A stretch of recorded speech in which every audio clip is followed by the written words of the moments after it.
ಕರೆಯದೆ ಎನ್ನ ಮಂಚಕ್ಕೆ ಕರೆಯಬಹುದೇ ಲಜ್ಜೆಗಡೆ ಆಚೆಗೆ ನಡೆಯೇ ವಿಮೋಚನ ಮಾಡದೆ ಅರ್ಜುನ ಅಮ್ಮಯ್ಯ ಒಂದೇ ಹಠವನ್ನು ಹಿಡಿಯಬೇಡ, ವ್ಯರ್ಥ ಸಮಯವನ್ನು ಕಳೆಯಬೇಡ. ಒತ್ತಾಗಿರುವುದು ಒತ್ತಾದರೆ ನಾನು ಏನು ಮಾಡುವುದು ಮಾತೆ? ತಾಯಿಯಾದ ಬಳಿಕ ನೀನು ಹಾಗೆಲ್ಲ ಮಾತನಾಡಬಾರದು ಜನನೇ. ಓಹೋ ಓಹೋ ಅಂದ್ರೆ ಏನು ಮಾತೆ? ಅಮ್ಮಯ್ಯ ಹತ್ತಿರ ಬಂದರೆ ಏನಾಗುವುದು?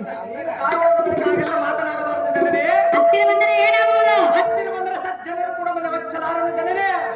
ನಿನ್ನಲ್ಲಿ ಪ್ರೀತಿ ಹುಟ್ಟುವುದೆಂದು ಹೇಳು. ತಾಯಿಯಾದ ಬಳಿಕ ಹಾಗೆಲ್ಲ ಮಾತನಾಡಬಾರದು ಜನನೇ. ನಿನ್ನ ಹತ್ತಿರ ನಾನು ಬಂದರೆ ನಿನ್ನಲ್ಲಿ ಪ್ರೀತಿ ಹುಟ್ಟುವುದು. ತಾಯಿಯಾದ ಬಳಿಕ ಹತ್ತಿರ ಬಂದರೆ ಸಜ್ಜನರು ಕೂಡ ವತ್ಸಲಾರನು ಜನನೇ. ಕೇಳುವುದಿಲ್ಲ ನಲ್ಲ ಅಮ್ಮಯ್ಯ ಹೇಳಲೇ ಅದೇನು ಸವಿಸ್ತಾರ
ಅರ್ಜುನ ಹೆಣ್ಣಿನೊಂದಿಗೆ ಸಂಸಾರವನ್ನು ಮಾಡುತ್ತಿರುವಿರಿ.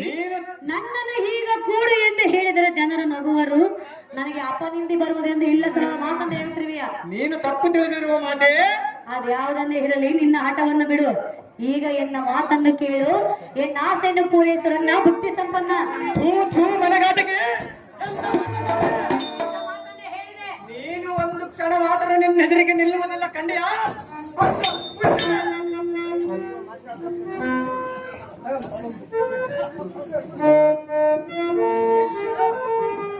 ಆಹೋ ಅರ್ಜುನ, ಆಹೋ ಅಮ್ಮಯ್ಯ, ನಿಲ್ಲು ನಿಲ್ಲು, ಎಲ್ಲಿಗೆ ಹೋಗುವೆ? ನಾನು ಎಲ್ಲಿಗೆ ಹೋಗುವುದಿಲ್ಲ, ಇಲ್ಲೇ ಇರುತ್ತೇನೆ ಮಾತೆ. ಅಂದ್ರೆ ಬಿಡುವುದಲ್ಲ ಮಾತೆ. ನಿನ್ನ ಅಂಗನ ಮನೆಯನ್ನು ಬಿಟ್ಟು ಹೋಗುವೆಯ? ಇಲ್ಲ ಮಾತೆ, ಇದು ಸರಿಯಲ್ಲ. ಅದು ಆಟಕ್ಕೆ ಸರಿಯಲ್ಲ ಮಾತೆ. ನಿನ್ನನ್ನು ಪ್ರೀತಿ ಬಯಸಿ ನಾನು ನಿನ್ನ ಬಳಿಗೆ ಬಂದ. ಜೀವಚ್ಛಮ್ಮ ಹಾಗೆಲ್ಲ ಮಾತನಾಡಬಾರದು. ಮೂರು ಲೋಕದ ವೀರಾದಿ ವೀರ ಎಂದು ಹೆಸರು ಪಡೆದ ನೀನು ನನ್ನಂತ ಹೆಣ್ಣನ್ನು ಧಿಕ್ಕಾರ ಮಾಡುವುದು ನಿನಗೆ ನ್ಯಾಯವಲ್ಲ. ನಿಮ್ಮಂತರ ತಾಯಿ ಆಶೀರ್ವಾದದಿಂದ ಮೂರು ಲೋಕದ ಕಾಂಡಿವಿ ಆದನು ಮಾತೆ. ತಾಯಿ ಆಶೀರ್ವಾದವನ್ನು ಬಿಡು, ಅದೇನು ನನ್ನ ಪ್ರೇಮವನ್ನು ಒಪ್ಪಿಕೋ. ಜೀವಚ್ಛಮ್ಮ ಹಾಗೆಲ್ಲ ಮಾತಾಡಬಾರದು. ಅರ್ಜುನ, ಅಮ್ಮಯ್ಯ, ನನ್ನಂತ ಹೆಣ್ಣನ್ನ ಧಿಕ್ಕಾರ ಮಾಡುತ್ತಿರಬೇಕಾದರೆ ಈ ಭೂಮಿ ಒಳಗೆ ನೀನು ಗಂಡಸಾಗಿ ಹುಟ್ಟಿರುವುದೇ ದಂಡ.